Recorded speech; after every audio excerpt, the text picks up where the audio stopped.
Greetings and salutations, loyal viewers of this channel. My name is Sean, and today I want to talk about something that went down at UNC Chapel Hill because we have these anti-Israel protests, anti-Israel encampments in universities across the country. But what we ended up witnessing on this fateful day is this iconic, historic image of people defending the American flag from those who intended to rip it down and insert a foreign anti-American flag, and that's what I want to talk about today. But before we do, I want to thank everybody who signed up over at actualjusticewarrior.com/join. Give me the money. Give me the money. Okay? Again, your support is greatly appreciated. So I'm sure you have seen this iconic image of these fraternity brothers defending the American flag, not letting it touch the ground as they're being pelted by anti-Israel protesters who are camping on the UNC Chapel Hill grounds in order to get them to divest from the nation of Israel in different various regards depending on the university. And to be honest, I didn't look into the specific level of divestment, I guess, that they want in this particular place. Now, this follows a long pattern of these encampment-style protests that appear to have started at Ivy League schools like Columbia. They've spread notably to UCLA and a bunch of different universities that, of course, have led to chaos and also some absolutely shameful behavior from the Republican side because they end up advocating and start talking about hate speech and all this other nonsense that honestly I find disgusting. So before we get into this good story of this pro-American fraternity preserving our American flag, I do want to call out people like Governor Stitt, Governor Greg Abbott, and any other Republican who talks about free speech when it comes to right-wing speakers being canceled on campus, that all of a sudden adopts and utilizes the language of the left like Governor Stitt does and say, oh, hate speech should be forbidden on campus when it comes to these anti-Israel protesters. The fact of the matter is, regardless of if I disagree with them, the idea that you would try to enforce, in a way that you didn't enforce, by the way, against the Black Lives Matter riots, this kind of speech restriction that you were against before, that you would call out the left for actually supporting before, is disgusting, anti-American in every possible way, and I completely condemn that. On top of that, when it comes to universities like Columbia, like UCLA, I would want them to kind of let them hash it out for the most part. Now, obviously, UCLA, they tried to do that, and there's actually videos of the police not intervening, and in fact, the local media calling out the police for not intervening, and it's a back and forth fight. Some people, notably from the pro-Israel side, threw a firework into the pro-Palestinian encampment,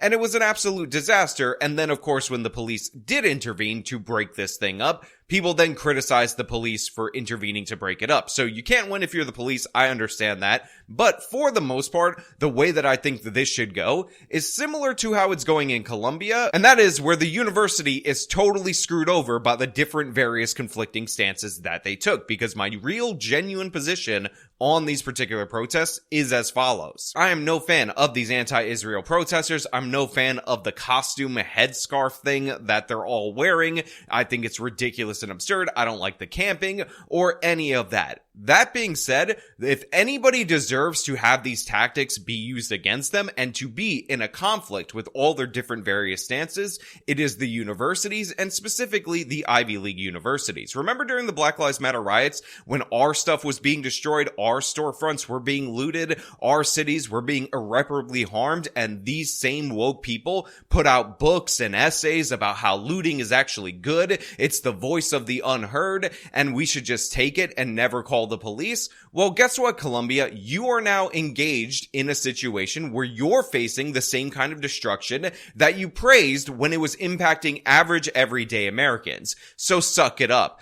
Also, remember when conservative speakers went to university and all these Antifa dorks and losers and all these other college kids started complaining and whining and saying that they felt threatened by their speech, and the universities, more often than not, would end up shutting down those speakers, putting up safe rooms and all of that nonsense? Well, guess what, Columbia? There's a bunch of your Jewish students who do not feel happy that all these people are camping on the lawns. There's been different various anti-Semitic incidents, although I don't want to overemphasize overemphasize or overplay that hand, because I've seen some specific examples of that, but overall these appear to be lefties that are just genuinely anti-American, and they view Israel as an extension of the United States of America because it's a more Western-like country, and those Jewish students feel threatened by that speech. So since you said speech and words are violence, and if somebody feels threatened, you gotta shut it down, you have to balance those things. You have to deal with those things. You have to reckon with the fact that you supported lefties doing whatever they wanted when it came to their stupid issues,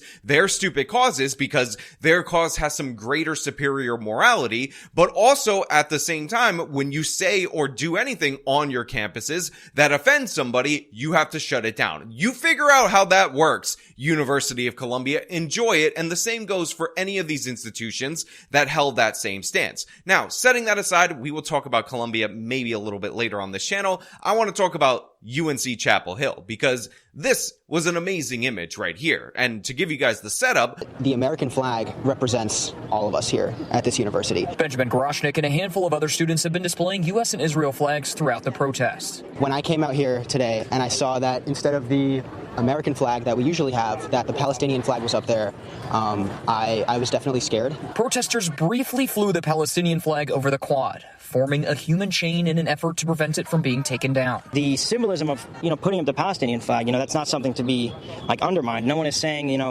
we don't want to be American anymore. We want this to be Palestine. It's just about solidarity. A bunch of these anti-Israel protesters ripped down the original American flag that was hanging on UNC Chapel Hill. They discarded it somewhere because they had to bring a new flag, and these people hate the United States of America, and they hung the Palestinian flag, which is always every American's absolute favorite thing to see. When people rip down our flag, the stars and stripes, the thing that represents our nation, and replaces it with the foreign flag that they think is superior to our nation, yet none of these people, given the choice, would actually go live over there at all whatsoever, because they know that this kind of nonsense and the kind of nonsense that they're putting forward would not fly over there. So yeah, I absolutely hate this. Everybody should hate this. Not only did they do this, but they also linked arms in order to block the police from being able to get the Palestinian flag down. Protesters threw barricades that were put up earlier in the day. Some were pepper sprayed. It went on for hours after officers first intervened. And despite what these dorks say about it not being anti-American or anything like that,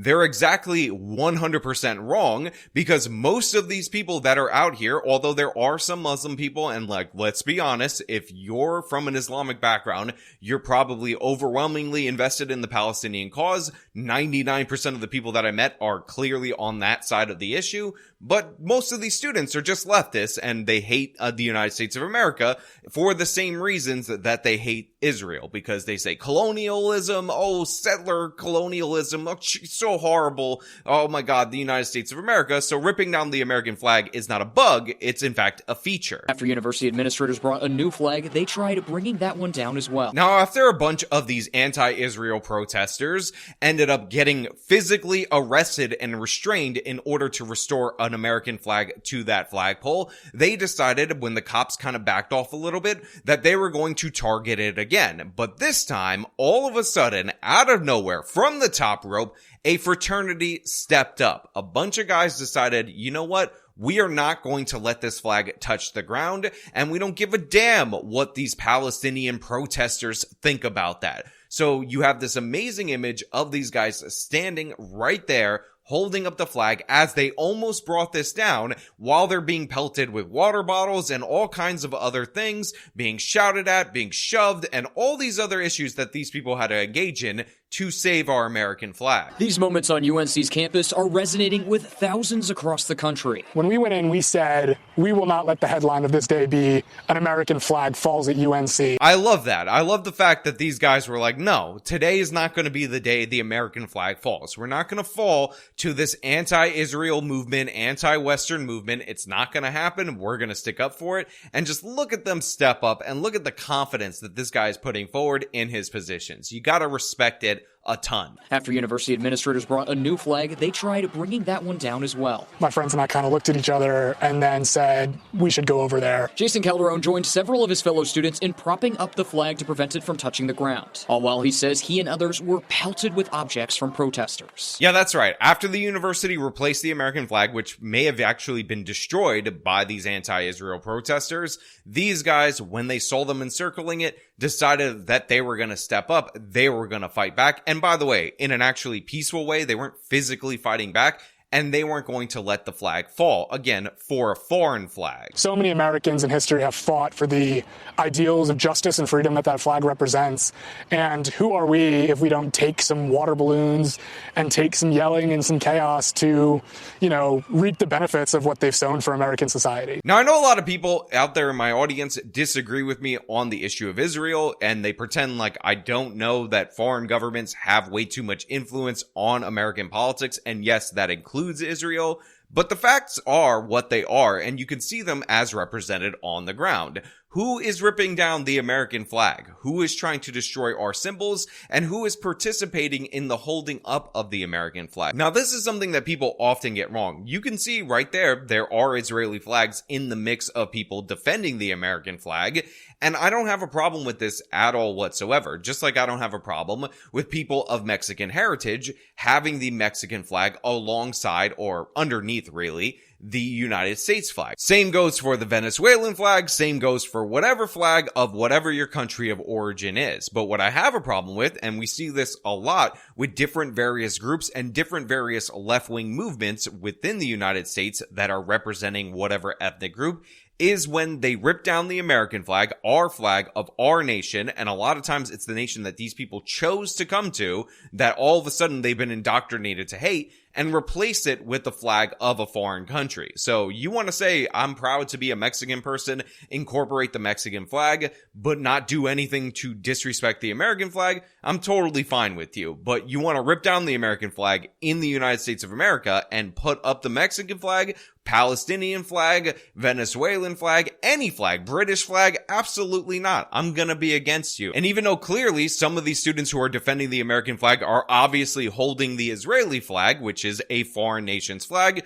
they are not disrespecting the American flag while doing so. There aren't reports, at least as of right now, and if there are, I would be 100% against them too, of these people ripping down the American flag, junking it somewhere like they did to the original one that was here, and replacing it with the Israeli flag. It's just not a thing that consistently happens. But the Palestinian flag, these Palestinian protesters, largely because these are the same people that participated in the Black Lives Matter riots, wholly anti-American. They're trying to burn the American flag, desecrate the American flag, and that's why this image resonates right here, because frat boys who are often painted by the media as overprivileged, over-white, and all these other things that they see as negative, stepped up in order to prevent it happening. And this should be an apolitical thing, and I think for a lot of people across the political spectrum, if we're being 100% honest, are on board with this. There's no reason to disrespect the American flag, period. So many Americans in history have fought for the ideals of justice and freedom that that flag represents. True, 100%. Gotta love it. And this is not even a situation where these people bought their own American flags and they want to destroy their own American flags that are technically their property and they're allowed to do. This is the school's flag. And I don't know if you guys are aware of this, but the school is not in Gaza. The school is not in the Middle East. The school is not a Muslim institution. It's an American institution in North Carolina, and they're defending the American flag right there. And he's right. People were willing to die for what that flag represents throughout all of our history, and we're going to let these punks, these absolute scumbags, these overprivileged communists rip it down and put up a foreign flag that is the antithesis of American values? Absolutely not. Images of the students' actions flooded social media, leading to the creation of a GoFundMe to benefit fraternities whose members protected the flag. It raised more than $250,000 within 12 hours. Now, the proof in the pudding is in the taste, and with almost $300,000, this fraternity is going to be able to buy some very premium, very good tasting pudding. And this is a reflection of the fact that people are in support of this fraternity. Now, I would recommend that you give via GiveSendGo rather than GoFundMe, because GoFundMe will probably probably declare these guys terrorists. They'll take the money and give it to trans-Palestinian activists, Queers for Palestine or something, because that's how GoFundMe tends to roll. But the fact of the matter is, the reason why this resonated so much with so many people and they were able to raise so much money for a GoFundMe that's telling them to throw a party is because we don't often see this a lot in the United States of America. So much of this Israel-Palestine protest seems like it's completely divorced from us because it happens to be about a conflict in the other half of the world. None of these places are the United States of America. One of the parties is obviously an ally of the United States of America, but it is a foreign conflict that is taking over American politics, taking over American universities.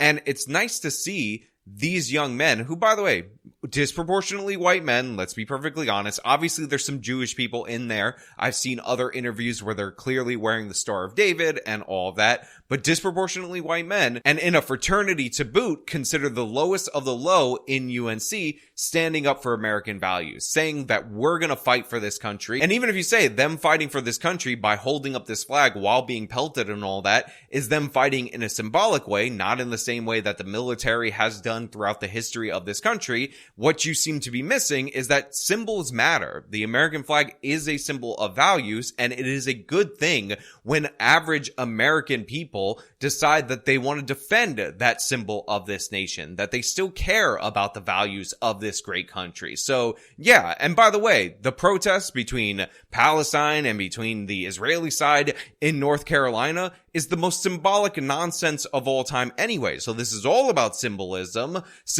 related to a conflict that, if we're being perfectly honest, the United States of America does not need its average everyday citizens invested in. And that's why it's such a good thing that the most iconic image from this whole protest so far is in fact these guys holding this up. Somebody make a postcard. Somebody make a stamp. Somebody make a t-shirt. I'm sure it's already made and they're already making a killing because this is an absolutely beautiful image right here. Now look, in the future, I may break down some of the events and whatnot that have occurred across these various protests in the United States of America. I may talk about the lady who demanded humanitarian relief in Columbia University, Ilhan Omar's daughter, and all of that. But for now, I just wanted to cover a story that actually made me feel good, made me impressed, and honestly, I think it should have been shared with all of you guys out there in the audience. So yeah, let me know what you think about this down in the comments below. As usual, if you like this video, then show them by leaving a like, subscribe for more content, follow me on all my social media, support me via the support links in the description of this video. This has been me talking about these fraternity kids repping the flag, defending the flag. Till next time.